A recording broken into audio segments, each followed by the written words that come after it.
Ladies and gentlemen, Yang Gang, what's up?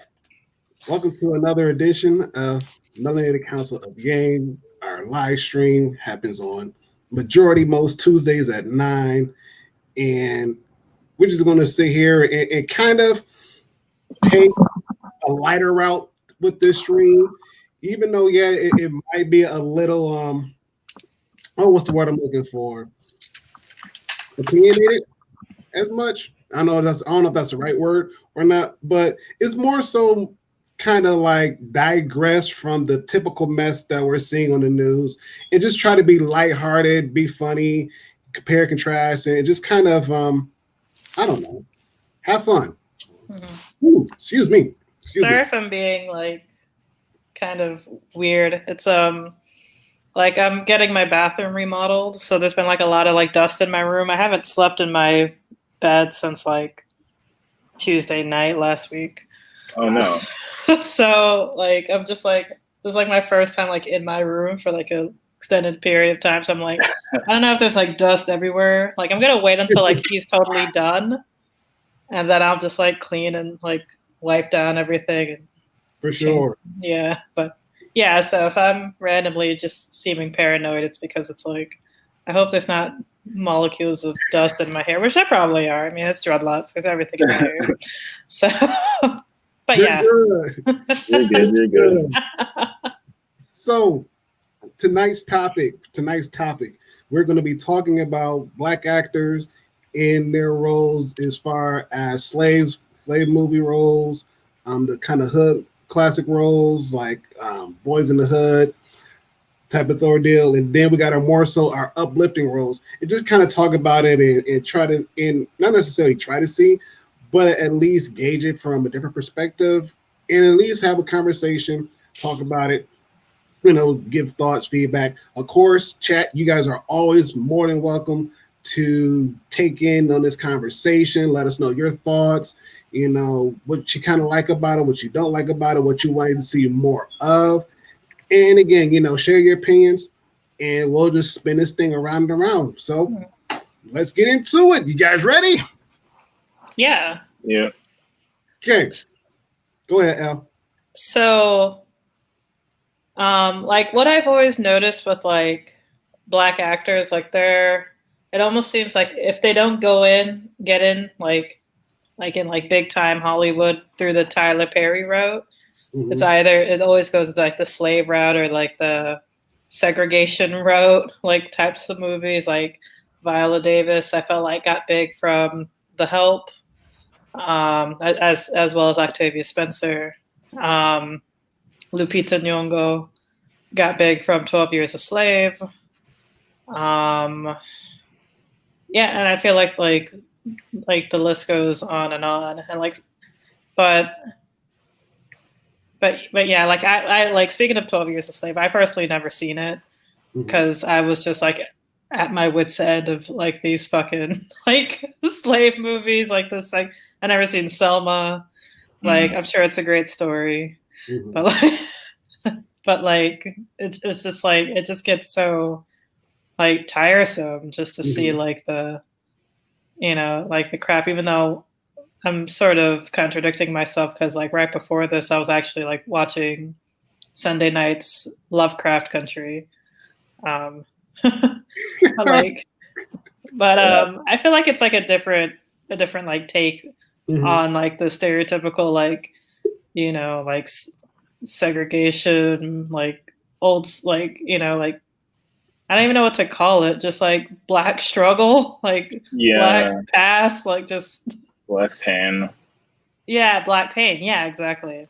Like it's a different take because there has like the like the sci-fi and like the fantasy aspect of it, which is like a great take.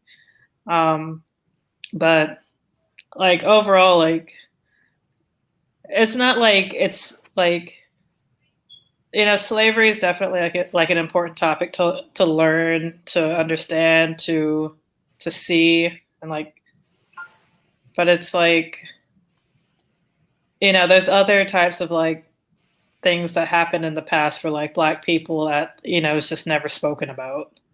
Right. And like like there's like I know like Haiti has like a great like history about like because they were like the first Caribbean country to actually gain independence.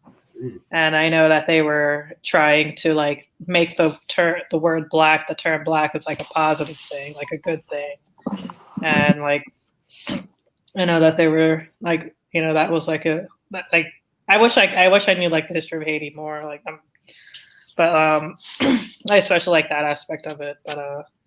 But yeah, like if there was like something like that, like there's like sometimes you hear of like cool slave stories or you know like but like you probably just see it as like a meme on Facebook, like, oh, this guy did this, and that, and like we should learn about it in our history books. It's like, yeah, it's true, we should, and like some of these things should be like a movie, Right. but like it just never happens. Right. Yeah. I know. Yeah. Go ahead, Toby. No, I was gonna say my personal experience too. I haven't really seen a lot of these slave movies. To be honest, like 12 Years a Slave. I feel like there's another big one. I mean, of course, you had Django, which I've seen like half of, and there's always some entertainment factor to it, and like the sort of hope of like you want to see some kind of good outcome, but it does seem like there's a lot of that typecasting, which is why I was interested in this topic. Was like you have a lot of typecasting that yes, if you want to make it big, you're going to play one of these films and you're going to help open the eyes. I've seen so many discussions on Twitter about this in general of there are these movies about black pain that get made. And it's like, okay, what's the effect that we are having? Like the word that I often see, and this was often with even the videos that were circulating of, you know, killings of black people by police, or if not killings, just like what happened with Jacob Blake, just like a lot of like damage happening. And it was kind of like this term trauma porn, where it's like you need to see this kind of visceral effect. Like people had to see George Floyd, they had to see these videos or movies in order to have some kind of empathy. And it's like, but do we have to really do this and kind of like see videos and images of us being broken just for people to have empathy and to, I guess, want to, you know, either for them to learn the history, certain things that maybe they didn't know, but then we're constantly seeing ourselves in these kind of brutal images, being beaten down or killed or whatever. And so there was like a whole debate of how necessary are these films to keep making. I mean, there's always history that needs to be uncovered, sure, that needs to be talked about, sure, but then, you know, what kind of effect is it having, you know, just to kind of keep saying that. And so it was interesting with, you know, with Chadwick, which is kind of what inspired the topic, is that, and there was a link I posted on my own personal Facebook. I should see if I can post it on the live stream chat, but there was a link that basically showed some stories of Chadwick basically denying certain rules, or in a TV show, he actually was told that he was going to play the son of like, I don't know, the mom was a crackhead, the dad left or something like that. And he said no, and then he was basically fired. So there was a lot of like, there are people who do want to like play some of these more uplifting roles because they're kind of tired of the typecasting and the no more slavery, no more, you know, of seeing these things. I think even, man, what's his name? Daniel Kaluuya. So, you know, Get Out. Black Panther, all that. He himself, I think, once said that he was tired of talking about race. And I mean, there's mixed reactions to when people say things like that. But he was tired of having like every role that he was playing to be explicitly focused on race. And like, even oh my goodness, what was the movie that me and my siblings watched? And it was just so brutal at the end. I mean, I enjoyed it, but some people really did not because of how it ended. But Slim and Queen, or Queen and Slim. I have yet to watch that. Yeah, I mean, I'm not going to say anything about completely what happens, but it's just it's traumatic. So it's a lot of times you'll see these kind of like, wow, another sort of story that has to like center around a lot of like trauma, killing, death, whatever. And it's like, why is it so much that's like what people are attracted to, or that's what ends up making a lot of the big bucks? I mean, some of it can just be like the genres. People like suspense, people like, you know, action, whatever. But unfortunately, it does kind of seem like the violence is glorified. And that's kind of like what you have to play if you want something more uplifting. I mean, Chadwick was a trailblazer with a lot of what he played, and that was great. but Mhm. in many cases, you are sort of maybe put in the box of some of the more dark films, you could say. Right. Mhm. And there's more I could talk about on that, but I'll just kind of pass the mic back. I know, Ronald, you were going to say something. Well, because I know me personally, I haven't watched 12 Years a Slave, but I've read the book. I'm actually reading the book now. Mhm. And I think that the book, it probably does a little bit more justice than a movie would ever do. And especially because the book is written by the guy that actually went through it. So you get his live accounts of what happened. Like he started off as a free man, had a family, very musically inclined, went down to the South to basically, earn some extra money because up north winter was coming, and so he wanted to provide for his family, being the upstanding citizen that he was. And so now he actually gets sold into slavery. And he's like, no, I'm free. And especially during back those in that time frame where a lot of the free Americans, they had their freedom papers on them just in case. And so all of that got taken away. And so now he's basically fighting for his freedom to, say, hey, I am a free American. I am black. I am free. I don't know what happened to my papers. I've been drugged. I've been beaten. I've been doing this, that, and the third. This is what's going on. Mhm. And so that's his recount of what's going on. But also, I kind of look at it from a different lens as far as saying that sometimes we don't get taught a lot of stuff in our history class for that specific reason. We've heard. I know me growing up, we've always heard about Dred Scott and what happened to him, and how he kind of changed the narrative as far as what it was to be free or trying to get free. And then we've heard of what's the guy, Nat Turner, who did the revolt as far as oh those that were slaves to go against the actual people that were enslaving them. So you had that going on. You got all these different things that are going on. And it's like, yes, sometimes we have to kind of look at history in a different lens. And yes, it may be dark, but at the same time, this is what happened. And so that's one account as far as what slavery times go. And I know another movie that I could bring up that I don't know if you guys watched. It was called Beloved, which was starred Whoopi Goldberg. Not Whoopi Goldberg, but what's my girl's name? Oprah. There we go.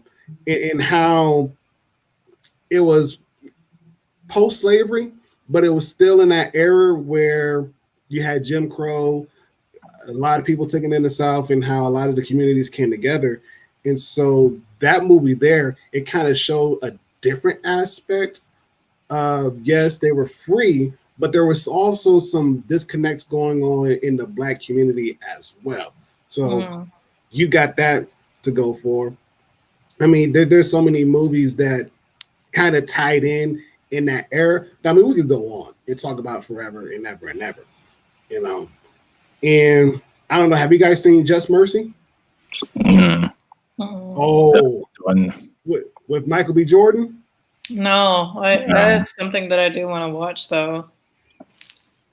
If you guys haven't watched it, watch that movie and read the book, because I'm doing both. I seen the movie, now I'm actually reading the book about it, and oh my, when I tell you that story touched in a different way, it kind of like made me think about being free, not just as far as like American citizen goes, but being free from the prison system and the things that come about it.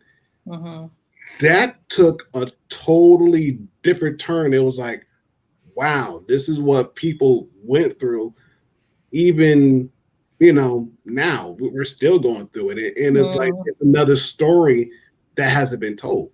And so there's just more than one way to tell that story. Right, for sure. That is true.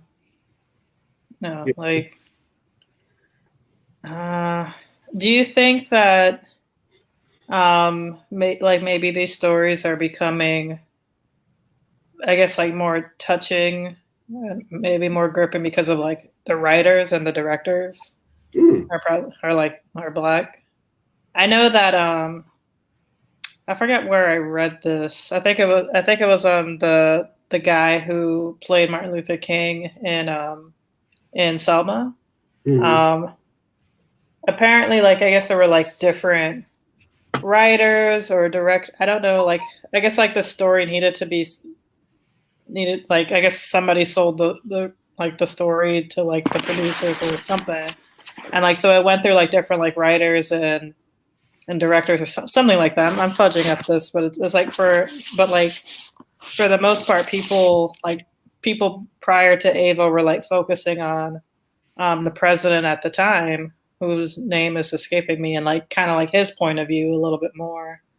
And when Ava like kind of took it over, she like made it focus on Martin Luther King more, and also like had like aspects of like his wife and like the relationship between him and his wife, which was like something that was never really like told. And like I guess like they mentioned like the part where he cheated on her, and like they had like a scene which who knows if that really happened in real life or not, Hmm. but it was like they were like in a room together, and that was like something that was like a little bit more gripping from what the actor was describing.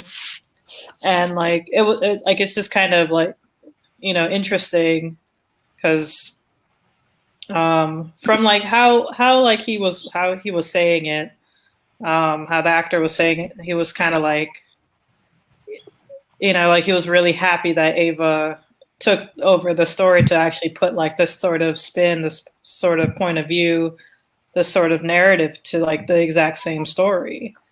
And and yeah, like it kind of like makes you think, like when you think about like I don't know, watching like like Django Unchained, Yep. um, like Glory from like movies like from Ooh, 1993, 1992 or so. Mm. that's a good one. Uh, yeah, the that slave ship movie Amistad. Yeah, Um, that's another like one. yeah, like like movies from like back in the day when like clearly probably like every like it's sad to say, but it's it's probably true. Like pretty much like every single movie writer and director was probably like a white man, and this was only probably like 20 something, 30 something years ago, you know. So like I think like it would just be interesting to like have those exact same movies. Well, like the story, the premise, but like Mhm. written by like like a black person and directed by a black person, just Right, to see like just a like a different take of the same thing. right. I hear you. Toby, you was gonna say Oh, oh yeah, you got me. You got me there because there was I think it was called Detroit. Maybe it may have just been the name of the film, yep, and that's a good. basically I didn't really even know about it except I heard of basically when I was in grad school, like there was a black org that basically organized the film in our one of our lounges, and so I happened to stumble onto them watching it, and I mean, I Mhm. missed like everything. I basically got there at the scene where I guess like there were some police, racist police, who had killed someone, like whatever the historical thing that happened was they killed like a young man, and then there's a bunch of them who were able to get out. And literally when I walked in, it was just the scene of like, I guess the black guy, some black kid, like ran into like a white police officer and like he was on his knee and he was like so scared and he was covered in blood and the police officer was kind of like what's going on here and he like basically the police officers I guess helped the kids out, helped these like teens or whoever, if not teens, young adults out. And like so I kind of lost a little bit of context for the film, but when I got through the end and there was like these court scenes and everything, I don't remember exactly how everything ended, but I do Mhm. remember that when we finished the film, like the people who basically helped organize it, like the Black Student Alliance um, executive board, they basically turned to us and were like, "So, like, how do you like the film?" And then they were like, "Now, how do you think about the film they basically said this film was made by a white, the directors were white, basically. And a bunch of us in the room like, oh snap. And they were like, now how do you feel about it? And people had strong opinions. Like some people were like, wow, like we can't have anything. Like, why couldn't they have had like actual people from the community directing this or whatever? One person basically said it bothered her because the filmmakers weren't black and it wasn't like the family themselves who were involved in the process, or maybe they were, but the actual people who came up, like who decided to make the movie, were not black, and they weren't, as far as I know, from the actual Detroit in the community. So some people were, at least were saying, like, some people were defending it, saying, well, the story would never have been told otherwise, like, or maybe it would have, but like the fact is that we have a movie that was good, it was dramatized, it got people's attention, and this came out in 2017, it looks like. So like Yeah. people really were like, even at that point in time, like there weren't really enough black filmmakers, or at least there wasn't a black filmmaker or documentary maker who was focused on. It wasn't a documentary, but there weren't black filmmakers who were focused on this, and so you'll still see that a lot of these movies are not going to be made by black people. And again, that's another point of contention for some people, is that why either do we need to like just have more people from the community making these films, or should we tell people who aren't black to back off, quote unquote? And again, very contentious with people's opinions on it. I thought it was well done. I mean, knowing that was a bit like, oh wow, I didn't realize. Mhm. Like, I would have just assumed that, yeah, of course this was like, at least if not all black, it was someone behind the team, the writing and the concept, who was. So it kind of brings into account what's the ethics of that as well. I mean, where's the money going to, right? Like, what's the Mhm. purpose of this? Are they telling the story on the family's behalf, with their permission, or is it not that way? And another one to branch off into, I think, was the Green Book, and that movie was panned. I didn't watch it, but that movie I was never panned watched pretty it. badly, from what I heard, because I know that it won something, or at least it was nominated No, for. I think it won actually. Did it win Best Oh Lord! So it I won won. Yeah, I won something. I remember. supporting, may have been supporting role, because of basically the whole thing was Mahershala Ali was like the black guy being driven by the white, Mhm. kind of cab driver, and he had a friendly relationship with that driver, and I guess it Right. was a rewriting of history where apparently that sort of quote unquote white saviorism didn't really happen in real life, or it didn't happen exactly the same way. Like the story, I think, was Right. made Yeah. up.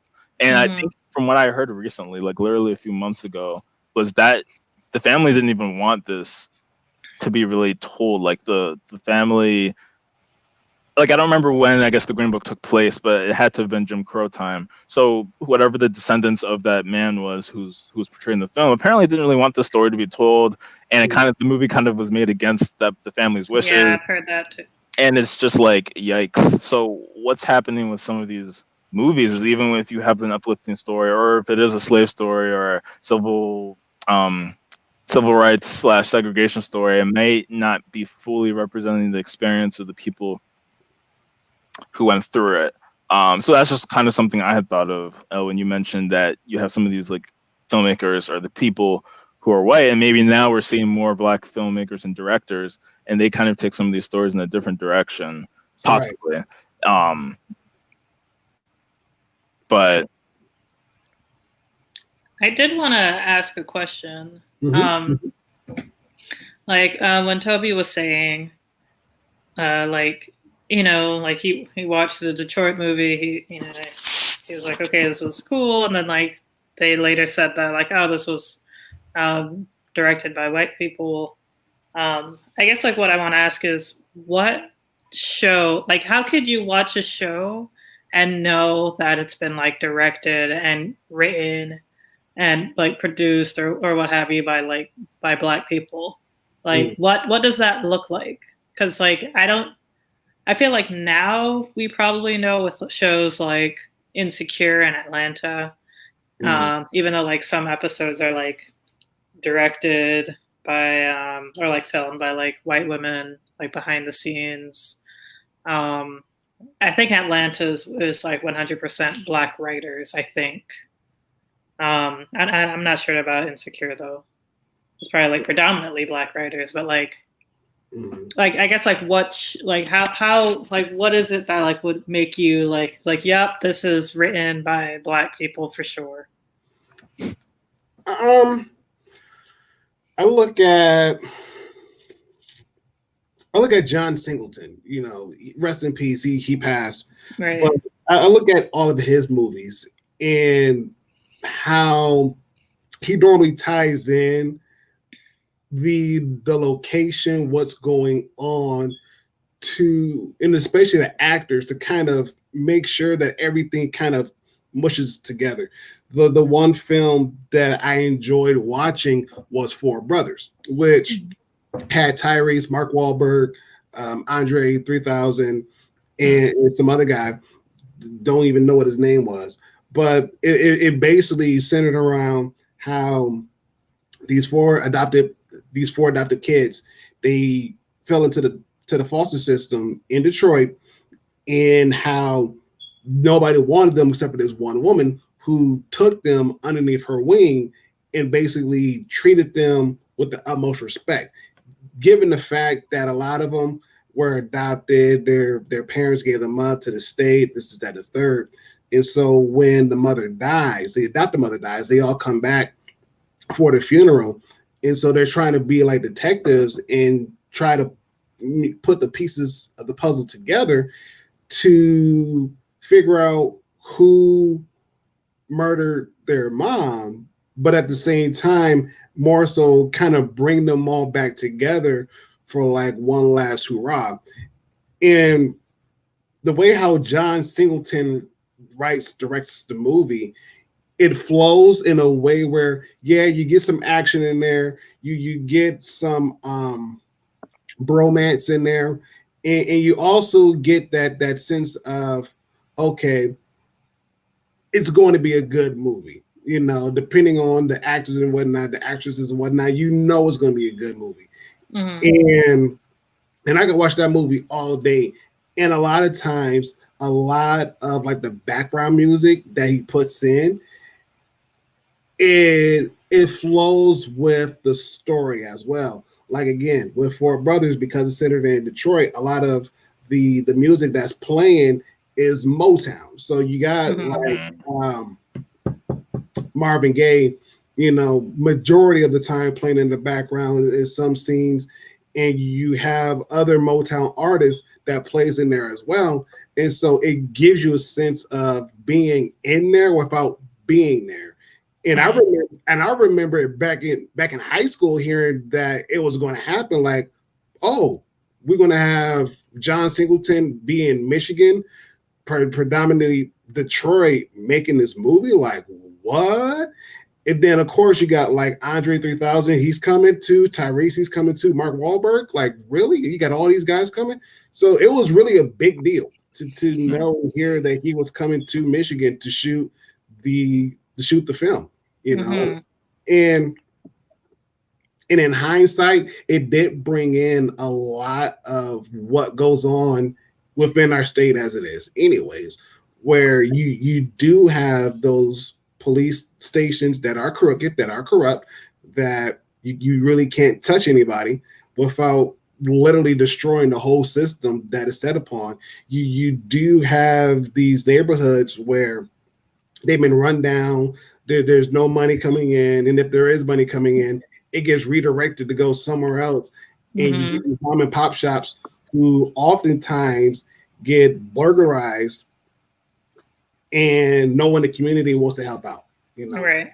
And so it kind of paints a picture of this is what's happening, not just in Detroit, not just in we'll say Flint, you know, not just in Baltimore, not just in New York, not just in Chicago, LA, whatever city that you want to put up there that's predominantly Black, you know, you put that up there.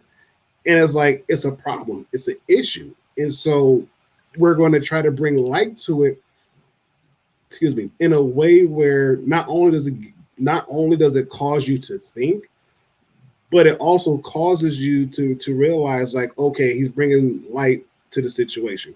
You know, another good example will be Spike Lee. You know, and a lot of how and what he does is very intentional.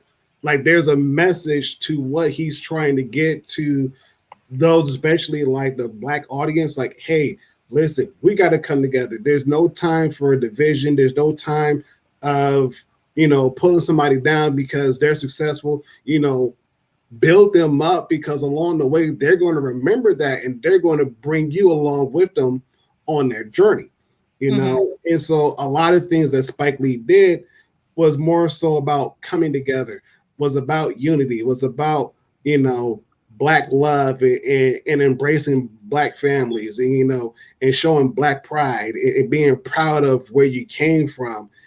And so you knew that when a Spike Lee joint came out, it was centered around Black love, Black families, and whatever social unrest was happening during that time. Mm-hmm.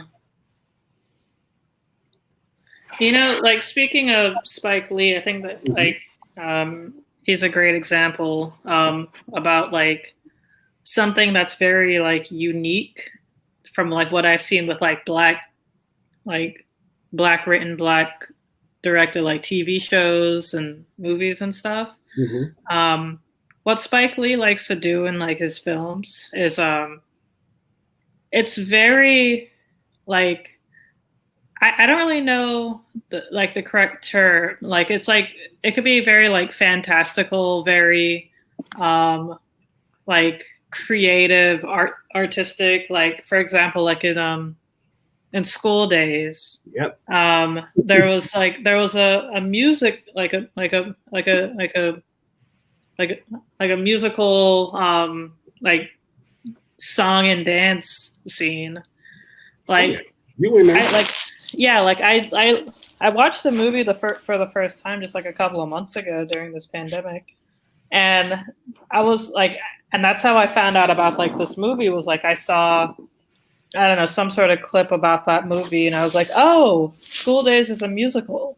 I love musicals, but it wasn't a musical. That was the only musical number in the whole entire movie. So I was kind of disappointed, but it was like, it was a pretty good movie. Like it was very Spike Lee-ish. I'm not the biggest fan of Spike Lee, art personally, but I do like respect like what he's done to, especially like Black film genre, and like how he's influenced people, because he's clearly influenced Justin Simien, who's the creator of Dear White People. Like it's very obvious, like that. That there's an influence with that, and like things I've noticed with like Justin Simien's like art, like Dear White People, with Issa Rae's with Insecure, with Donald Glover's Atlanta. It's like there's always something that's just very like artsy and random and like nerdy, and that's like. That I've always known, and like even with Spike Lee as well, there's something that's just kind of like nerdy about, like their art. Like I feel like with Issa Rae's like Insecure, like her rapping in the mirror, and like her mirror self is like an actual person, and like it's just very like fantastical. Like it's it's unreal. It's not real. With like Atlanta. Everybody knows Donald Glover's a huge nerd. I mean, if you ever listen to like, Childish Gambino. But there was the episode where like the car, like this rapper takes pictures of him in his invisible car, and you're like, all right, this guy's full of shit. Because like how can you take pictures with an invisible car? So of course you think like this person's full of shit, then you just kind of forget about that. And then like at the end of the episode, the guy literally has an invisible car, and he drives through a crowd of people in his invisible car. Oh, that's awesome. Yeah. Oh, wow. But like awesome. And it's like there's like they create, and I feel like they just kind of create like a world that's like it just really pushes you past like the realm of possibilities, where it's just like, you're just sitting here thinking, all right, everything's normal. Everything's been normal so far. And then they just throw in that. And there was another random episode of Atlanta where like they just made like these fake infomercials and like really stereotyping, or like wondering like what the hell is it that you're even watching. But yeah, like that. But that's like something that's like a commonality I've seen within like these sort of black shows. I don't know if it's just like what I personally like to watch, and maybe I'm just like I'm drawn to like nerdy things. Like I feel like even with Michaela Cole's like chewing gum, like that was just really like I wouldn't really call it fantastical, but it was just very weird, off the wall, out of the box sort of thing. But yeah, quirky, I guess. yeah. Yeah. Ronald, you were gonna say? Well, I was thinking, we've talked about kind of like the slave movies and whatnot. We kind of jumped to as far as saying like, what could we, or how would we expect, or how would we know if a movie TV show was written by black folks? The follow up question I would have, and it's kind of linking to the the original title, is what do you guys feel about those movies that kind of take place in the hood? Like Boys in the Hood would be a good example. Baby Boy would be another good example. Like, what do you guys? What are your thoughts on those movies? And are there some truth behind it? Is there some truth behind it? So one thing I was gonna actually, I guess to answer the last question too, I didn't even know. Like, I would say I don't even know 100% when a movie is 100% directed by or directed, screenwritten, or whatever by black people produced, except if there's some news article because it's like Right, such yeah. a prolific thing that it's like, oh yeah, or there's some controversy like. And I'm gonna, I guess, touch on this more after I answer your current question, but with Jordan Peele, because Lord knows he's coming up. Like he hasn't been mentioned, and I knew I was gonna mention him. I was gonna make sure one way or another because he, That's good. yeah, I mean, it's very interesting what he's doing, and especially when he was like, I'm basically making movies for black people and black actors, and people decided to like throw a fit. And I I remember sharing it on my Facebook, and a friend of mine who is white, he actually commented saying that when he saw it, he had a sort of reaction as well, but then he read more into it and he was like, okay, I understand what he's saying. When these directors want to basically have movies for us because that's kind of like, like I said, I'll touch on them more later, but people will say that like, oh, why don't you just do your own stuff instead of complaining about lack of representation? But before I get to that, let me answer your question with the hood movies. I didn't actually have a ton of experience watching. Like I know Hardball is another big one. You even have things like, I would say they're kind of hood, like Take the Lead. Even like Step Up. I mean, there are all these movies that I've like seen parts of, or I've seen, but like I it wasn't like a regular thing watching. Like I remember my sisters would watch some of these movies, and so I would therefore see some of them. But personally, I didn't have a huge experience watching some of these hood movies. I mean, would you call Friday, for instance? I would put it in that category. I put it in the category as a hood movie for sure. Like that's classic, and I've not even seen that. Like I didn't know some memes. I know. I'm yeah, you have to see Friday. You have to. Yeah. I know. The first one. Yeah, you gotta at least see the first one so you can understand the Bye Felicia meme. Bye Felicia, as well as that, like, they were all leaning back, like, damn. Yeah. Like, whatever. So, like, who was it? Miss Patty? Miss Miss Parker. Miss Parker. Hey, Miss Parker. Yes. She's like watering her plants, like half naked. Yes. Oh, wow. It was tasteful though, like what she was wearing, like it. But it was like still kind of like, who waters their plants wearing that, like for real? Like, where I came from, it happened. It happened. Like, really? Like, okay. And I think because. No, what was that? Nah, I was gonna say something still. I was gonna say, like, I can understand if you were like on your way out somewhere, but it's like, oh, let me water my plants first, then I can understand that. But we get hot. Sometimes yeah, that's true. Better. That, I don't that, know why. that's true. But yeah, go on, Toby. For being stupid. I was just gonna say, I guess, I mean, anyone can watch these movies. You don't have to be from these environments per se, but like, I know that I never grew up or was really in the hood area. I was always very suburban where I lived, either heavily white or just a lot of suburbs. And I feel like, I mean, there was like some definitely black movies that I've seen. Another big one we didn't talk about was Tyler Perry and like the Medea movies, and that's actually definitely not really hood. In fact, if anything, I feel like some of these characters are very high class people.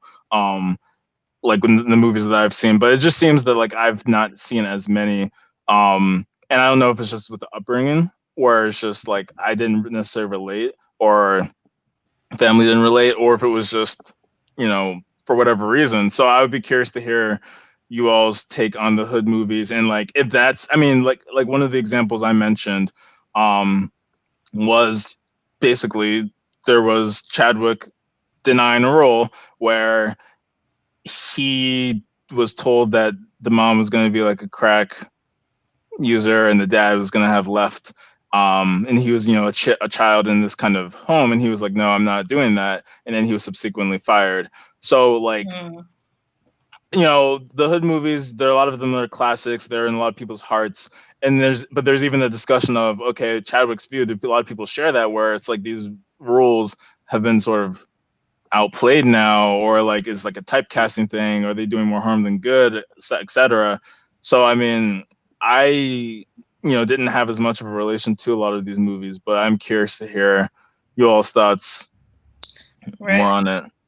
I mean, yeah, I mainly grew up like in like suburbia, like I guess I'm one of the women Trump talks about. Abolish the suburbs. Oh man. I too get angry when black people move into my neighborhood. No, but but I guess like the hood movies, like I feel like I would count Tyler Perry's movies as like as the hood ish, because like they do have like, from the few that I've like sort of seen, like there's always like the like somebody who's probably like a drug addict or drunk or something, like usually like a bad person, and then like you just kind of have to suck it up and deal with the situation. Because, but I don't know, I'm probably not doing this topic too much justice, but like, you're good. Yeah, Ronald, you may be able to speak on it. Not typecasting you, just you might be able to speak on it a little more. Yeah, and I'll put it to you guys like this: I grew up. I grew up in the southeast side of Grand Rapids, and many people who haven't been to Grand Rapids, they wouldn't understand. And especially the neighborhood that I lived in, it was like, yes, there were some nice houses there, but you go one block south and you see the rundown houses. I mean, there's been times where we've had like the local gangs like literally on our property, and it was one of those things where it's like, holy crap, like this is what we had to go through. I mean, two of the gang members lived up the street from where I lived at in Grand Rapids. And so it wasn't like you couldn't get away. They were bound there, you were bound to get found one way or another.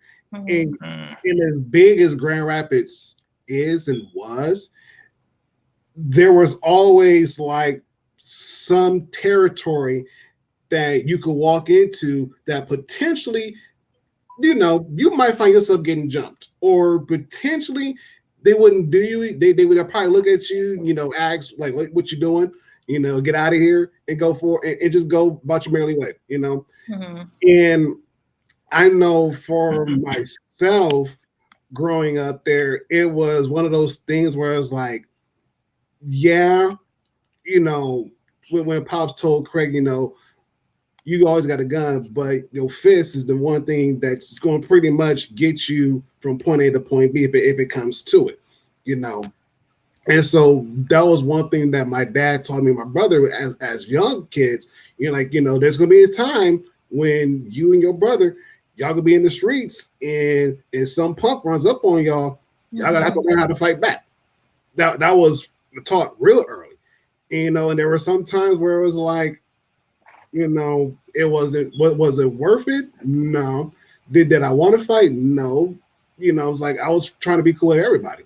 But there's been times where, like, yeah, I've been jumped more than once, and there's been times where it was like a lot of people would be like, hey, leave Ron alone. He's a cool guy and everything else. So I never really got into like one-on-one fights per se, but a lot of people like, I wouldn't mess with him because he's probably that quiet person where he will probably jack you up if push comes to shove, and that was that was really about it.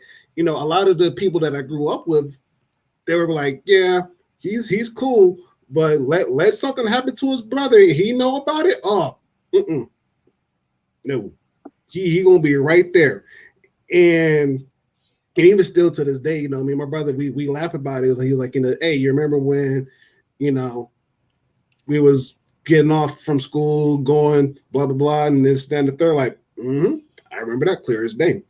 We went to the same corner where it happened. That I told my kids we was in Grand Rapids, like, you see this corner here? Yeah, well, this is the corner that the local gang tried to fight me and your uncle at. It's like in that park right up there. That was actually the first time I got jumped, and then yeah, it is weird just to go back and see. But even now, there's cats that I went to high school with. A lot of them are either dead or in jail, like for real. There's been. I remember living in Colorado and reading the newspaper of a guy that I played basketball against in elementary school and whatnot. That he's locked up. I'm like, for what? Like, what did you do to get yourself locked up? Why would you do such a thing anyways? There's people who committed suicide that I went to high school with. There's people that killed. There was one classmate that killed another classmate. And again, both of them I went to school with. So it's crazy, super crazy. And so whenever we do decide to go up to Grand Rapids, I told to my wife, like, hey, babe, listen, I don't mind being in Grand Rapids, but, if I got to carry my gun with me, I am, because I have no time. I have no patience. I have zero. Even when my sister-in-law, she asked us when we moved from Colorado back to Michigan, she said, how come you guys don't stay in Grand Rapids? Like, because like me personally, I grew up with a lot of the knuckleheads, and a lot of the knuckleheads are still doing the same exact thing that we did in high school. I don't got time for it. Like, I don't have time for my kids to be coming home from school and getting bullied on the way to school, and even coming home from school. Like, I don't got time for that. Like, I grew up doing that. Like, no, like, I don't have time knowing that I'm at work and some fool tries to rob the house. Like, no, I don't have time for that. I don't. And if they try to rob the house and I'm home and they get shot up, like, I don't got time for that. I don't. I really don't. I don't. And so a lot of the hood movies that are coming out, like, again, Boys in the Hood, like, yeah, some of this, it may not be like South Central LA, but a lot of the things that happen at Grand Rapids, you'll be surprised. I've done seen too many gangs fight over some stupid stuff. I've been in one, so I could talk from experience. And a lot of times it was like, either you're gonna be dead or you're gonna go to jail. Those are your two options. And for the most part, yeah, it happens. It's real. It's so real, And I'm thankful that I live in a rural city. Is not as bad, but it still has its own issues. But for the most part, like, I really don't have to worry about whether or not my kid is going to get shot up by the local gang. Like, no. I mean, don't get me twisted too. even in the same area, we still had the Mexican gangs, but the Mexican gangs, they kept to themselves. Like a lot of times they really wouldn't mess with us. But if they saw us, they were like, hey, what you doing on that turf? Like, we just passing through. That's all. We just passing through. Like, okay, they leave us alone. So that's my story. Especially like if you guys remember, what was it? It's not Boys in the Hood.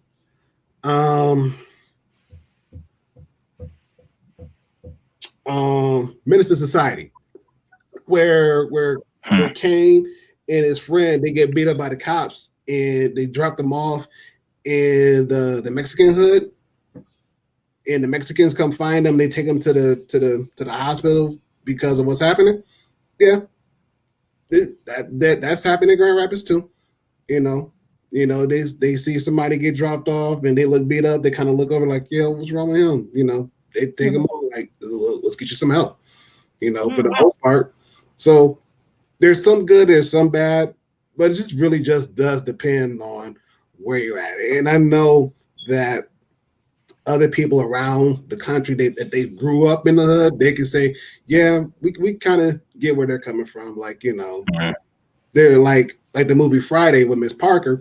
Like, yeah, there was literally a Miss Parker up the street around the corner. I kid you not. I kid you not. Like, probably body shape wise. Yeah. Yeah. And it was like, and she wasn't a bad looking lady. It was like everybody knew who she was. And so it was like, yeah, we're good. We're just gonna leave that one alone. But again, that's the environment that I grew up in, and that's the environment that I know. So a lot of stuff, oh yeah, definitely could relate. Yeah, that is interesting. Like, and actually, I'm trying to think if there's really like modern day hood movies. Because I remember a show that I watched. I liked it a lot, but somehow me and my family fell off with it. It was Lincoln Heights. Okay. Oh, yeah. If you remember Lincoln Heights, it was like the dad who was a black police officer, and they moved back to the neighborhood. I liked it a lot, but we never finished the last season. And I remember that, but that was like even back in the 2000s. I don't even remember, maybe to the 2010s, but definitely 2000s, maybe to 2010 or 11. And I'm trying to think of like what in the 2020, 2010s, 2020, what if any are there like a modern take on like a hood movie or hood shows, right? That's not just depicting something from the 90s or the 80s. And I'm not sure. I mean, there's probably something, I just can't off the top of my head. Well, I mean, you got Atlanta, you got ATL, you got probably like one that'll solidify that one, and then the other one I could kind of think about that's more so modern but still fits in that category. Power, Empire. You got those, and it's like even though it's more so Hood Rich. Yeah, it's more so on that end where it's like, yeah, they got some money, and yeah, they're gonna do what they can to kind of protect their investments, but at the same time, they will not hesitate to pull a pistol out on you and shoot you with it. Like, yeah. So those are those ones I could think about that are like kind of modernized. I couldn't get into Power, like Empire. Yeah, I sat through like seasons 1, 2, part of 3, but after that, I'm like, I'm good. Yeah, I just like fell off of Empire. I've been wanting to like try Power because everybody always talks about how it's like so good. I watched like the first 2. They're like, well, you gotta keep watching. I'm like, I don't know. Like if the first 2 episodes don't get me, nah, I'm not even gonna waste my time. I always wait until like the 3rd episode. I don't know. That's what I did with Game of Thrones. It's like, all right, let me give it 3 episodes. It's like, then after that, I was hooked. So. Yeah, I think that's another genre. Like some of those movies, like or those shows, should I say? I never had watched Power. I remember when Empire was really popular. I remember hearing about it and seeing. I mean, I never really knew a ton of what it was about, but I would hear about it. I remember when Power became popular then, and everyone was talking about it, I would always see people's snaps or whatever where that intro the intro with like the silver, or the whatever. I always see it because people Mhm. always post one. They never post the actual episodes. They just post the intro. And I remember that those are big things. There was a ton of shows actually, and I mean, I can't say necessarily that they're hood or anything. I think that was interesting that Netflix started becoming really big with like How to Get Away with Murder. You had Scandal. You had a lot of these black rules, like these lead women in these roles. I want to say there was like a whole awakening and reckoning, Mm. probably around the time of the Oscar So White. And this is kind of a transition because there was I think April Rain who started the Oscar So White hashtag, and that caused some controversy at the time. And there are people who are because basically I think no black films or black anything was nominated for the 2017 Oscars. So I Mm. think in 2016 the trend happened, and 2017 came around, and it's like, wow, there's no quote unquote diversity here. But people, of course, would kind of say like, well, I mean, essentially, if you want more rules, make your own thing slash get more Mhm. people, and people have the kind of rebuttals. Um, Right. so I remember seeing like a lot more of these shows coming on the scene. You had Moonlight, which did get nominated, Yeah, and maybe even won. yeah, one Best Picture. It did one Best Picture. So Matt and I never saw it. So there, like, I missed out on a lot. Like I think Fences had Viola Davis and Denzel Mhm. Washington, Mhm. and I know that was another big one. Um, and then there was Hidden Figures. That Yeah, was huge. that was a And good that's one that I should still watch because I mean, being in the science field myself, that's always kind of like a huge, like, great to see that uplifting. So I think there was one. starting to be a trend of these sort of, so it could, some of them were still sort of somewhat tragic films, but they were kind of like coming of age, or it was like Hidden Figures, where it was like a historical, let's get this story into the mainstream, Mhm. stuff that you never would have heard about otherwise. And funny, I don't even know the directors for these. They could have been a white man, who knows. But at least Possibly. possibly, right? And Mhm. that's actually the crazy thing, is I don't even know off the top of my head, besides like Spike Lee, Jordan Peele, like I really don't know a lot of like. Oh, Ava DuVernay. you Okay, yeah, 13th, right? She Yeah, not and 13, not me. Selma. Okay, she did Selma too. I was thinking of the one with Central Park 5, but I don't know if she did that That's one. Ava DuVernay. Okay, okay, Yeah. okay, okay. Yeah, Oh, Yeah, wow. when they see us, yeah. That Yeah, was when Ava DuVernay. Yeah. okay, and don't yeah. forget about Michael B. Jordan too. He's done some stuff as well. Like Oh I think the yeah. one he did was what Fruitvale Station. I don't know if he directed. I know he acted in I it. know. Yeah, I know. I think You mean the director? That was the same guy who did Black Panther, right? He was Killmonger. he was Killmonger. Yep. No, I Yeah. meant the director of Fruitvale Station. It was the same director as Black Panther, I think. Oh, I almost want to say yeah. I forget I his don't remember. name. Yeah, I forgot. See, that's the thing, is like I don't even know a lot of these names as household names, unfortunately. But I also wasn't as much of a film buff. Like I actually used to talk to my oldest sister because she's really the one who loves like the films, IMDb, and she like loves watching the interviews um, of a lot of different actors and whoever else. So she's much more familiar when it comes to names of the actors, the directors, and these types of things. So personally, I think it's not my strongest area. Like I thought it was a very interesting kind of theme topic, and it's something that's going to keep getting bigger as we, especially like, okay, we have Black Panther, you have I know Black Lightning was something on Netflix. I mean, some Mhm. people like it, some people might not. You had there's so many things that I feel like are emerging. Of course, you had Into the Spider-Verse with just in general, forget even Into the Spider-Verse, just Miles Morales in general. So I feel like there's a lot more of that representation in some of the Oh. comic, maybe even like Black Panther was comic and sci-fi. Um, then of course Jordan Peele, you have like horror, and so him doing Mhm. that as a response to kind of, you could say it was a response to the Oscar So White or whatever. That's very interesting to see kind of people decide to like, basically, we're going to go in the direction that we want to go in, and we're going to sort of shape the future of filmmaking. And I mean, Tyler Perry just became a billionaire, and that's a hint at a future episode. But Tyler Perry literally just became a billionaire, I want to say a month or two ago, and it's just crazy that you're seeing sort of like this industry is gonna like have more influence, like with the black producers, filmmakers, and they're gonna provide more doors open. Basically, they're gonna open more doors for more young aspiring actors or whoever, or like young, I think even like Black screenplay writers and other people who want to get into the industry and sort of have that seat at the table type thing. So it's definitely like, 2020, the 2010s, this is really just the beginning. And it's kind of nice. I think social media also has helped to be a bit more of an equalizer. And there's, I feel like it's different. Just the power structure is going to change a little bit, and you're going to see a bit more of these types of things created. But I think someone was going to go ahead and say something. Yeah. So I was doing some research while you guys were talking. So the guy who did Fruitvale Station is a Black guy. Name is Ryan Coogler. Ryan Coogler. Yeah, he did Black Panther too. Yeah. Yep. Okay. Yep. He did Black Panther as well. He also did Creed, both of them, Creed 1 and Creed 2. And so you got that. Michael B. Jordan, he's getting into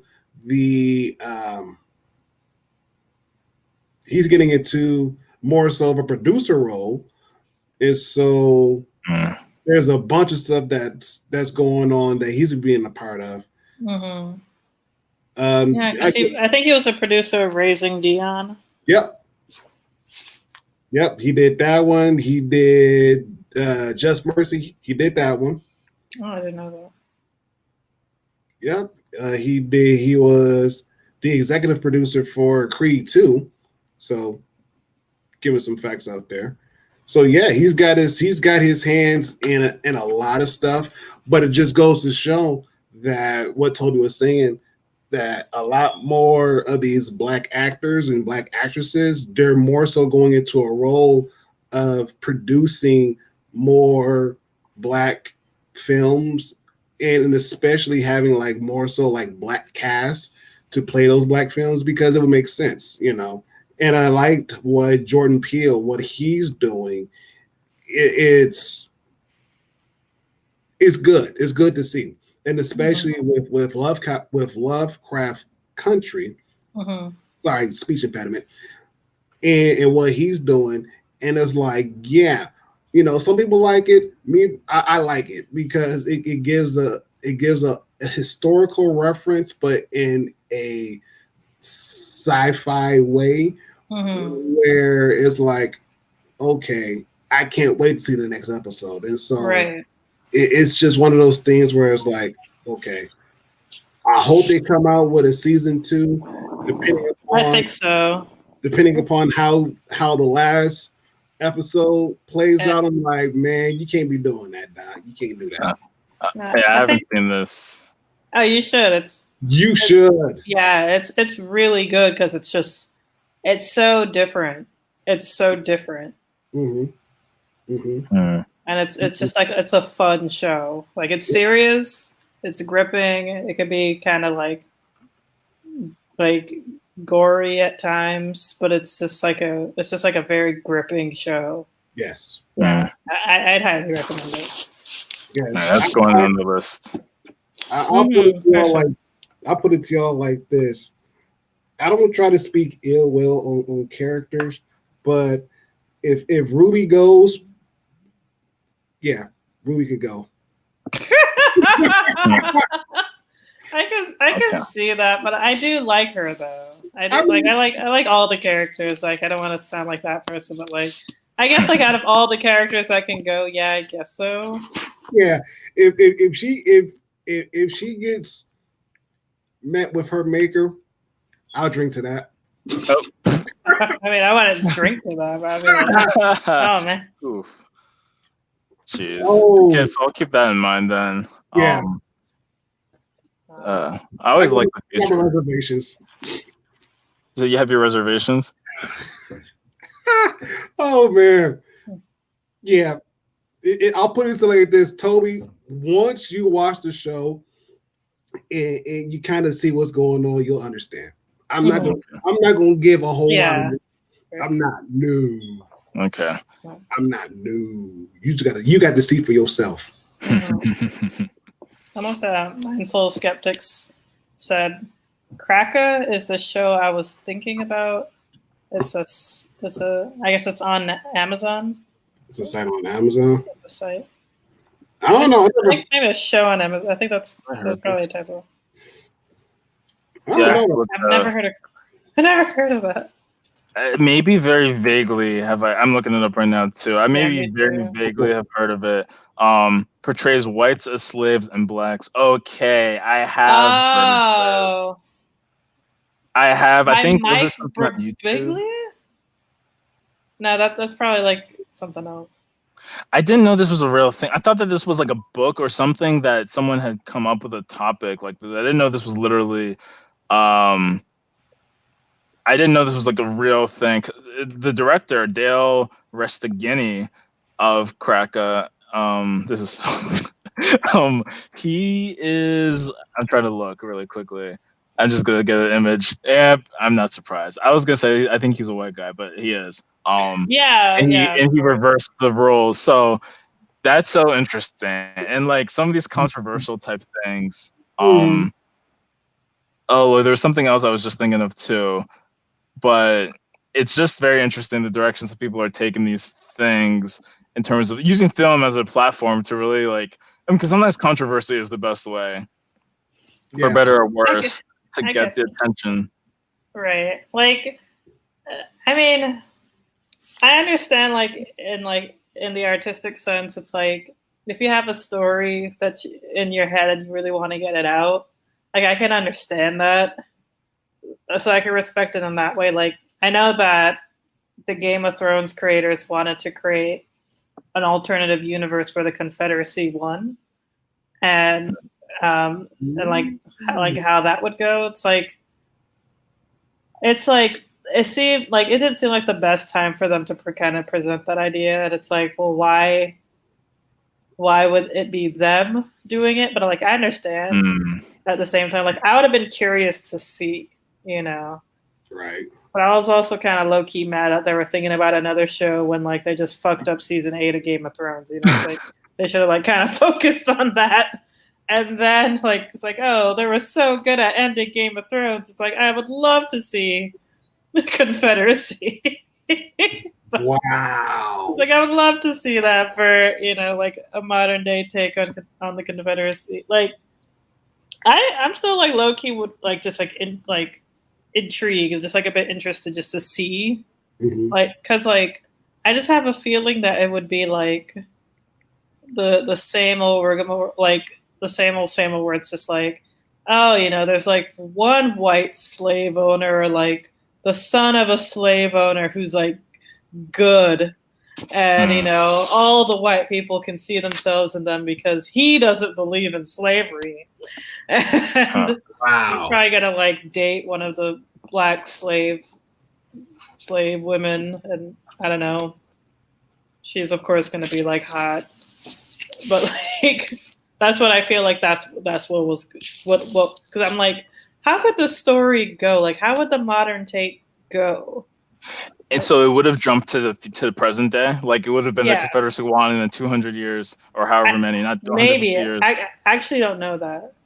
I actually don't know. Like maybe. Jeez. That's it's interesting to think about. Oh Lord, that conversation though, that like national conversation, and the people who would be happy to see it, but for the wrong reasons. But that's a different story. One thing though I wanted to say really quickly before we close out too was there was an Amazon original I had shared on my Instagram some weeks back, but there was an Amazon original. Again, I've never used my Amazon Prime original account, but they basically came with some Amazon original that was supposed to be about like an Independence Day thing and the UK maybe. One thing about me, it's just people who follow me on my Snapchat know this well, is I'll always be posting on like as much as I can for Independence Days that happen. So like Uganda's Independence Day was just this past Saturday, I think. Nigeria, my own country, we had the Independence Day sometime last week. So when I saw this film, or this, I think it's a show, I was like, oh snap, they're basically showing the story of some independence, and it seemed like Caribbean based. So I'm actually going to look it up. Amazon Prime. Oh, it's just cool. interesting that was like something that's coming out. Like they're coming up with some new story retelling. It seems very hopeful. Like I'm sure there's going to be a lot of strife and angst. But it's interesting to see some of these stories told, but I guess maybe in an uplifting way.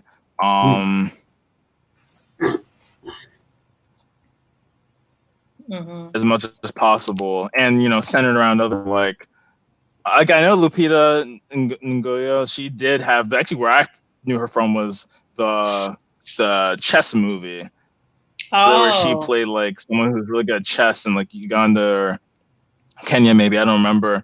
And that was a very interesting movie. So it's interesting to kind of see some of these stories told from abroad, and getting a bit more mainstream attention. It was a pretty star-packed cast from what I could tell. So if I could find the name of this, and getting a bit more mainstream attention, it was a pretty star. You're good. Okay. Yeah, I probably can't find the name of it now. I'll see if I can drop it in the comments after the stream ends. But there you go. It definitely, I just think it's interesting, like again, I'm not a huge movie buff, I'm not a huge film buff, so there's already a lot of movies I need to catch up on, classics as well as some current things. But it will be interesting to kind of see the direction things go, like in the 2020s. True.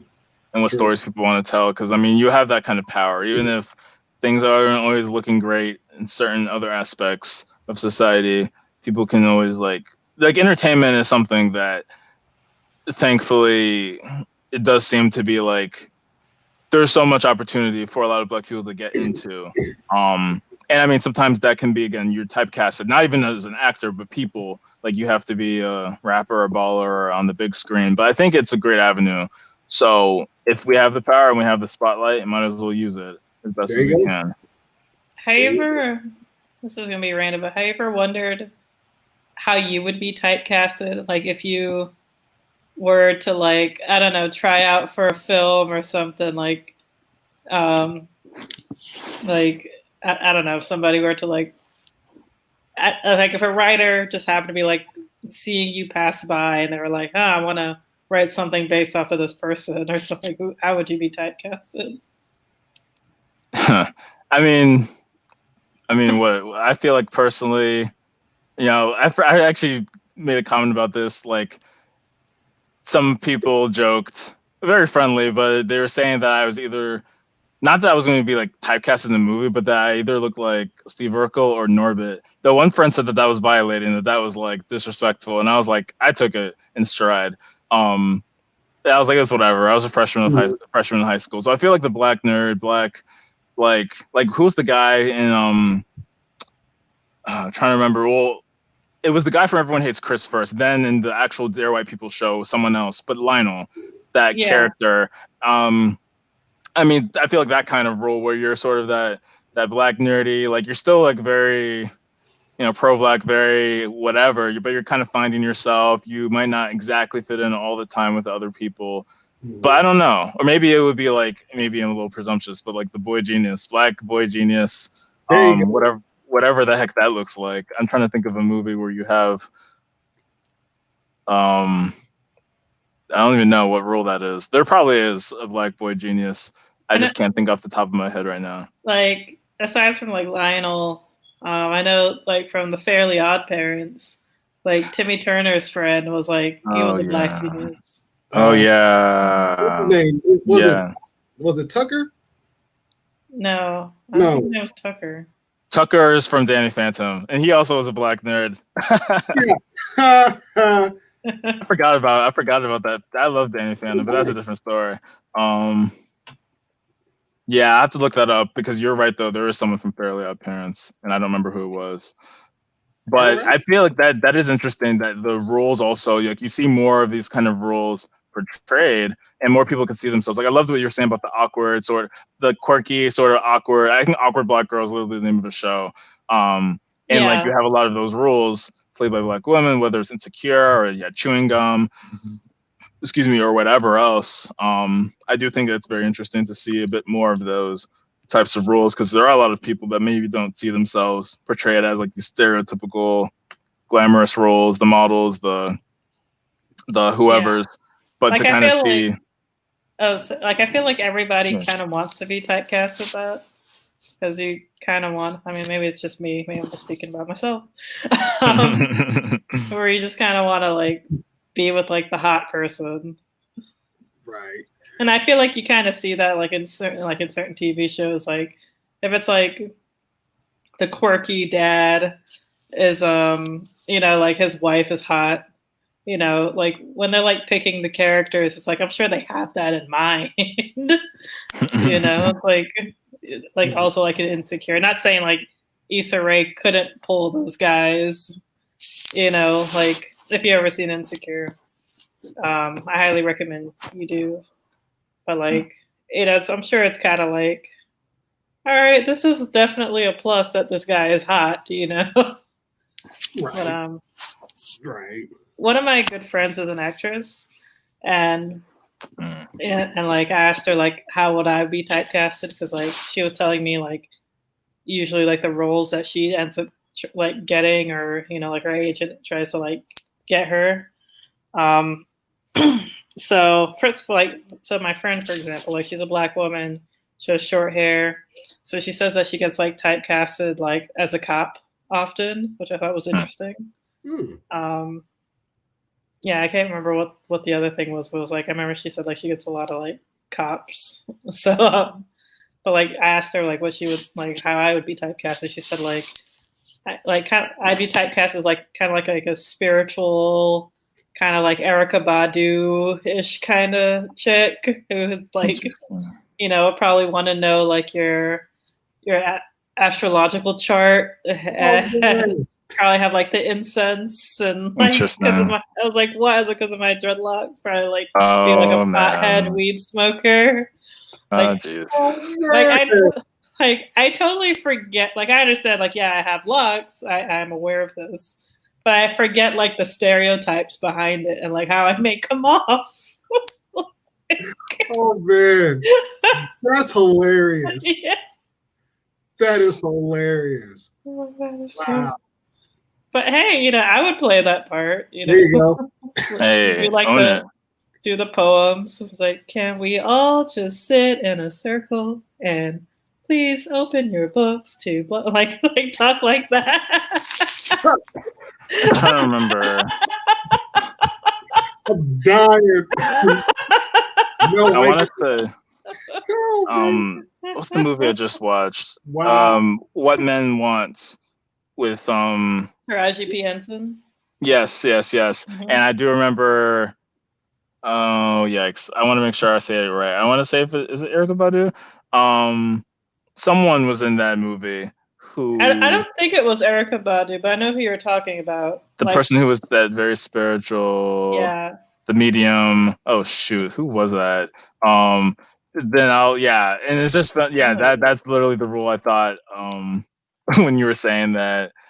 Now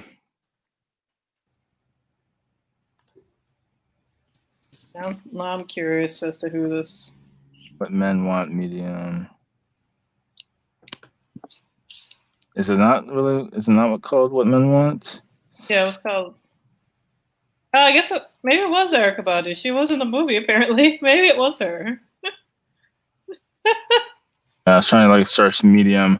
Okay, I just looked up What Men Want cast, and the cast came up on Google. Nice. Yeah, so I guess it probably was her then. Yeah, it probably was Erica Badu. That sounds. I mean, like she is like the perfect person to play that role. Oh yeah.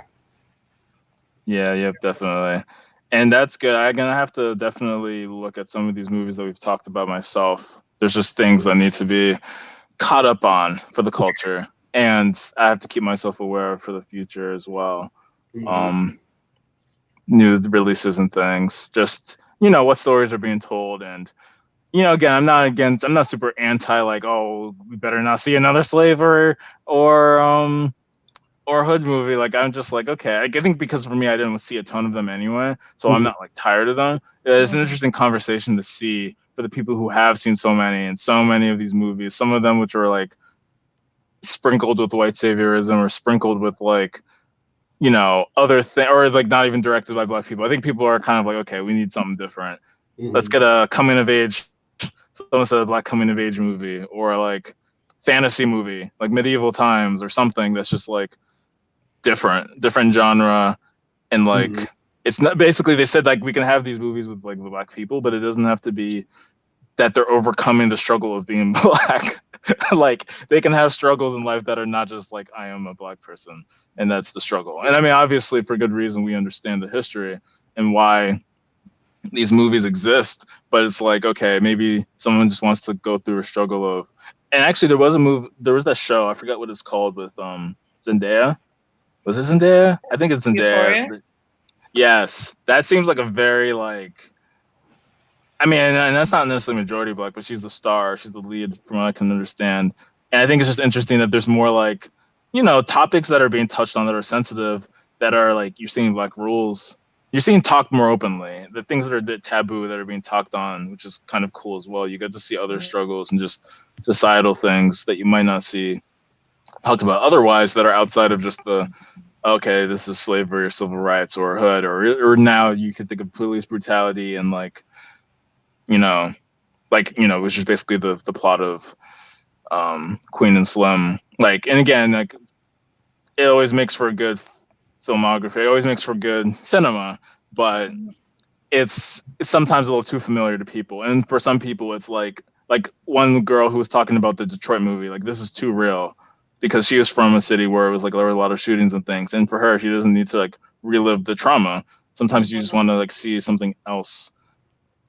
So to 2020 in the 2020s and seeing something else. That part. I guess. I mean, you guys don't have to necessarily agree. I think it's all cool, but like I'm excited to see what kind of creativity people pump out. I feel like it's going to be a lot of coronavirus.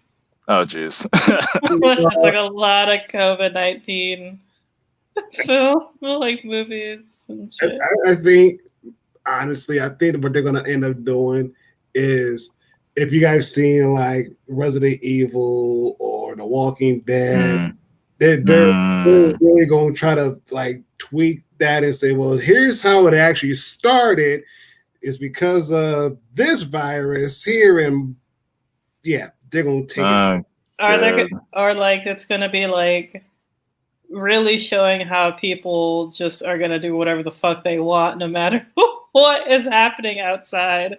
So, like, like it's like for like The Walking Dead, it'll just be like people like, I don't care if my wife turned into a zombie, like I still gotta take her to get her medicine or some bullshit. Like, I got a medicine for her. Take her out of misery. Yeah, just she's gone. That does remind me, when COVID started, I want to say it was like maybe early April or could have been late March, when someone basically released like a trailer. It was very dramatic.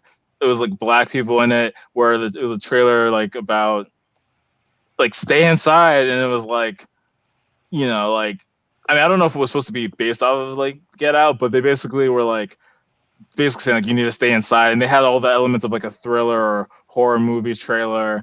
And the person kept trying to go outside, but they kept like finding themselves stuck inside, or some weird thing, or they would find people falling over, dying. And it was like, this is very creative. I was like, okay, if you're going to do all this, you have to actually make a movie. So I feel like people are going to get inspired to dramatize things either as satire or being actually serious. And that might be a little bit hard to watch, but I might put myself through it anyway. I'm watching that. Just because. Alrighty. Well, another wonderful, good discussion. Anybody have any final thoughts, questions? Is there anything that, like, what's like one or two shows or movies that you would highly recommend we watch? Sheesh. What would be a good one?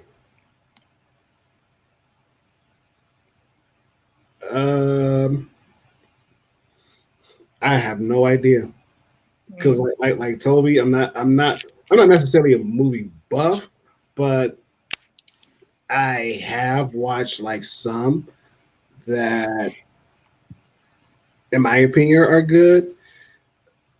I will probably say, oh, here we go, Crooklyn. Have you guys ever heard Sounds of Crooklyn? sounds Sounds familiar. Yeah. It's a Spike Lee joint.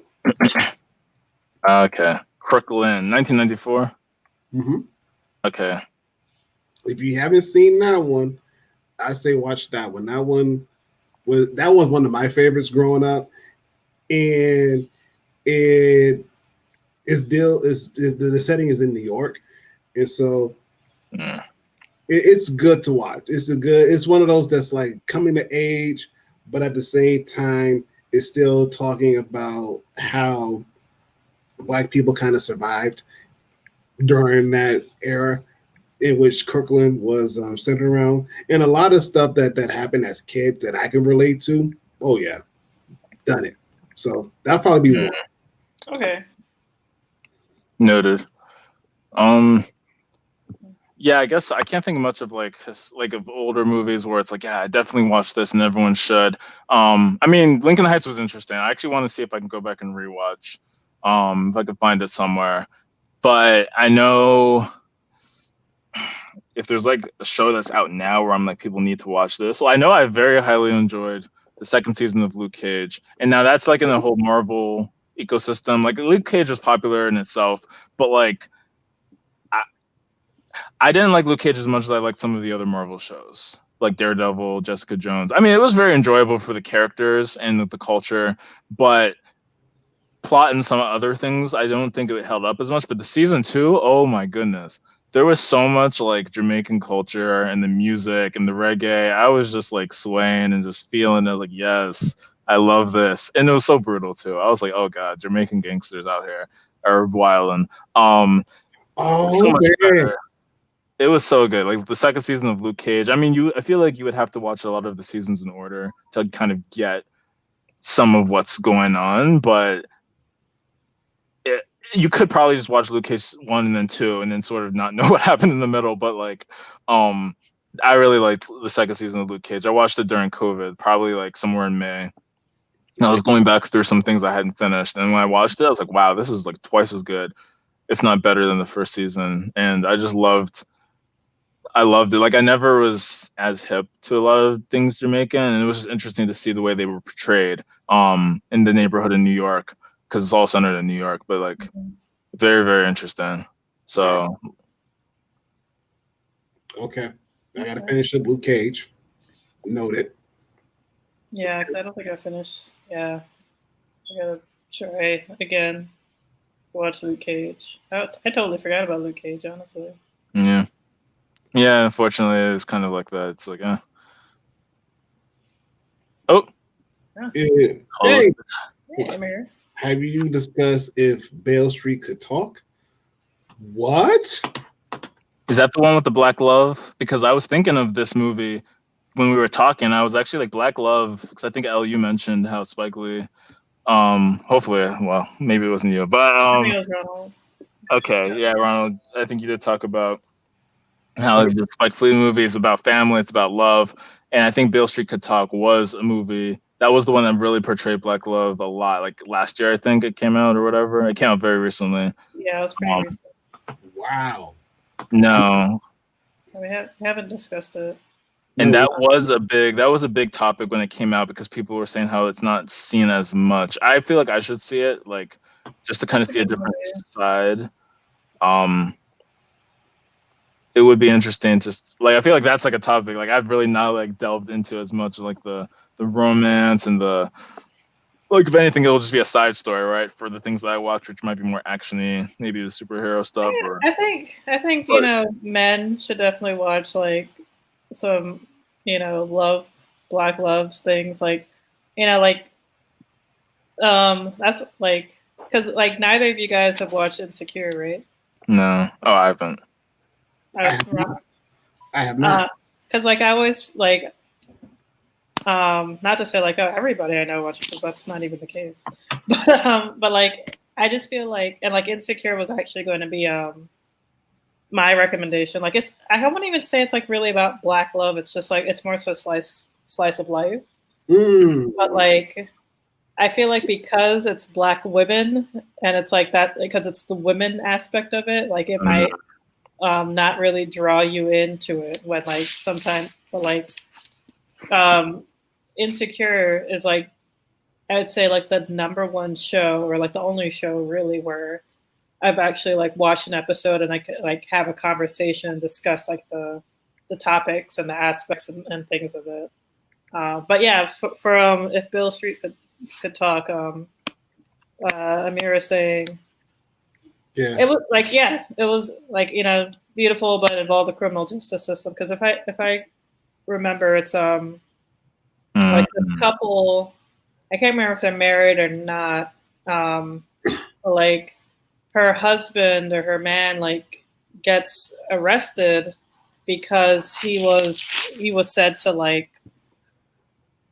I don't know like kill or like do something to like I think like this white woman if I'm recalling correctly, but like it was so impossible for him to have committed that crime, yet like they just kind of place the blame on him just cause Yes. and like like this woman like the girlfriend or the wife and like the family are like really trying to get him out of the system or trying to like but it's like what? Yeah. Okay. I'm not doing the description of the movie justice, but No, it's interesting. And she posted in the chat too. Yeah, he was innocent and was stuck in the system. He never got to actually get married. What? So that's sad. Now I got two. I got three shows to watch. One I got to finish up with Luke Cage, and then Insecure, and If Beale Street Could Talk. Okay. Yeah, definitely watch If Beale Street Could Talk. Okay. Yeah. There's so many movies that are just like I have not like really taken the time to like when all those big movies were happening and the Oscar nominations. I was like, I need to see at least one of these, and then I saw a grand total of 0. Like I'm lucky that I saw. I mean, I'm glad I saw Black Panther. Like, and I'm trying to think of what other movie. I feel like I would have had to have seen that anyway because it was Marvel. But like, there's just so many of these other movies that's like I tell myself I should watch. And I don't. I mean, even seeing Queen and Slim, it was like my siblings who wanted to see it. We all watched it together. It was a good experience to watch it. But there's so many of these other movies that I've just not seen, and it'll be interesting because I never watched like a lot of really strongly raw movies, and that you could say is a product of a little bit of my upbringing with like rated R and like things like that. Unless it was like if it was like action, maybe more violence, that's one thing. But if it was like more of a drama or if it was very like graphic, like I never really saw those kind of very, very, very graphic movies. Like I've seen again like some of those hood movies, which may have been PG-13, maybe are, I don't know. So sometimes I think of it and I'm like, I never really watched a lot of things like this. Like, the movies that were very, I mean, Queen and Slim, I'm pretty sure was rated R. But like the point is that like a lot of times I didn't go out of my way to see a lot of these like dramas or very intense movies. So I think that's just something that I was not used to as much. So it'll be interesting, like going back and seeing some of these movies, like Moonlight. Yeah, like Moonlight maybe was good. Yeah, Which one? Moonlight was good. Like it was a really interesting tale, and I don't know, like I don't want to be like biased, but like the guy who like created the film went to my alma mater, Florida State. That's where he learned, his film school. Hey, okay, talk your talk. Yeah. But I did want to. I know that this is late, but I did want to like just like quickly mention about like because we're on the topic of Black love. Like, if you guys have never watched like Love and Basketball, definitely watch it. I hope you all have. But I did want to talk about the movie Love Jones. Like, I watched it for the first time in my life. Like, what? Like recently, like I don't know if it was during the pandemic or not. It was very recent. I watched Love Jones for the first time, and it was so weird. I guess because like the movie was made in like 2001 maybe, like 2000. 1997. Right here. 1997. Ooh. Yeah. Wow. Because like I was thinking about how the guy got like Neil Long's number. And I mean I can't call spoiler alert because that movie's old as fuck, but like I'm trying to remember how, like I don't think he got her number. Like he found like her address and like came to her house. And like it was just crazy. And I think she had a man too, but I guess that just didn't matter. Man, that's so 90s. That is so 90s. Yeah. I get it because it's like, oh, you have to go find this. It's like, oh, I love her. I have to go find her. But it's like that is creepy as hell. Like, fun fact. So like the place next to me, like the residence next to me was like vacant for a really long time. And so sometimes people would come around and like look at the home and whatnot, what have you. Then like it started to like go on sale or like foreclosure or whatever. And like this one guy and like his friend were looking at it like these two black people. And like I would like talk to them about it because like it's like literally the same layout as my home. So it's just like, oh, blah blah blah, this and that, and then. Yeah, and then like I can't remember if he was like flirting, but anyway, like I think it was like the next day or something, and I think I happened to just take that day off. Like I hear like my doorbell ring or a knock on my door, and I go over, and it's that guy that I saw, and I was just like what the fuck is he doing here? and then like he was just like dead. So he was like, oh, I have like a weird question to ask. I was like, okay. He was like, do you have any tomatoes? And I was like, no. And then he started like want to continue a conversation. Like I knew what he was trying to do, but it's like, this is creepy as fuck. You know, it's like, well, I guess he saw like, he's like, okay, now he knows what my car looks like. Because I guess he saw that I was home. And it's just like, you know, what the fuck? So like, he was like, oh, blah, blah, he was trying to talk. I just closed the door on him. So I just like I didn't want anything to do with you. That's creepy as fuck, dude. Like, poor L. Yikes. Yeah, that was kind of sketchy, man. But I was like, dude, because I guess like his family member lived in the area or something. But I don't give a fuck. Like you don't know. Go to the store and get a tomato. Like you don't try to hit when you're on the low. Oh, that's so old school. That's pre-Facebook, social media. All that yes. That's how you do it. Like, hey, you got a cup of sugar? Yeah. Yeah. I guess so. Well, oh man, I could talk on and on and on. Ladies and gentlemen, thank you for watching this. Anybody else has any final comments? We'll make sure we put security cams on your door. Yeah, I have a Ring doorbell now. Oh, nice. And no tomatoes. I'm kidding. No tomatoes. Remember, she has no tomatoes, but she may have a bat. Be careful. Yeah. Okay. Higher learning. I don't know this one. Okay. Yeah, I don't think I've heard of it. Okay. Add that to my list. Tap, tap. There you go. Tap, tap. So thank you guys for chiming in on the discussion. Tune in next week because I know we got another topic lined up. And ooh, this one might be a good one. Hopefully the debate is still on. Hopefully. I don't think so. Well, the debate was supposed to be this week, right? Thursday, and what's happening instead is they're going to push to the 22nd and the 29th. Or no, I think Trump wanted to push it back 22nd, 29th. Biden was like, no, we're not changing the schedule. So then Trump officially pulled out of the debate. So now I think they're just going to have the last one on the 29th, and they're just not going to give us one for next week. Right, I think Joe Biden's having a town hall at that time. I think at the 15th, there's going to be a town hall. Next 22nd, is going to be the third debate, second debate. But because of tomfoolery.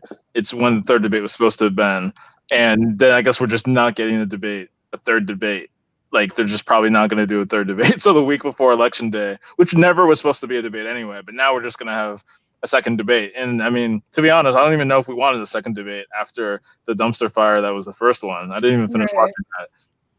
Well, I think Please that go ahead. I was going to say because the stream for next week, if you guys haven't noticed it already, especially you guys watching, is going to be focused on Black debate questions. So we're going to try to get takes on those and try to answer those. And even you in the chat that's watching, if you guys have your own Black debate questions that you want to ask us, let's do it. Let's have it out. And no, we're not politicians. We're just ordinary Black folks who's just trying to make light of the situation and be respectable of each other's time. Boom. Yeah, it would be cool. Definitely. We're going to probably do what we did with the gentrification. We can try to like crowdsource on Twitter and on other social media. And we can start like basically reading them off. Like, I mean, Tuesday is a few days before the debate. So we can like say this is what would be interesting to actually ask and get people's input live on what questions should be asked, and maybe even look at what questions have been asked this past cycle, like in the primary, but maybe even the past few cycles. So it'll be interesting to compile and then kind of see what questions actually should be asked for the current moment. And then see 2 days later what questions will they actually ask. Actually, I think it's a foreign policy based debate. So Lord knows we might not even see any. Who knows? There's probably going to be something. They should probably still do something domestic, but we'll see what happens. Right. So tune in next week. Black debate questions. Bring your own questions. And yes, we will be posting on Twitter. And we just might do some other stuff. We'll keep that on the hush until further notice. But please come back. If you haven't liked the channel, like the video, subscribe to the channel, hit that notification bell, and we will see you guys next week. We're signing off. Peace. Bye. Good night.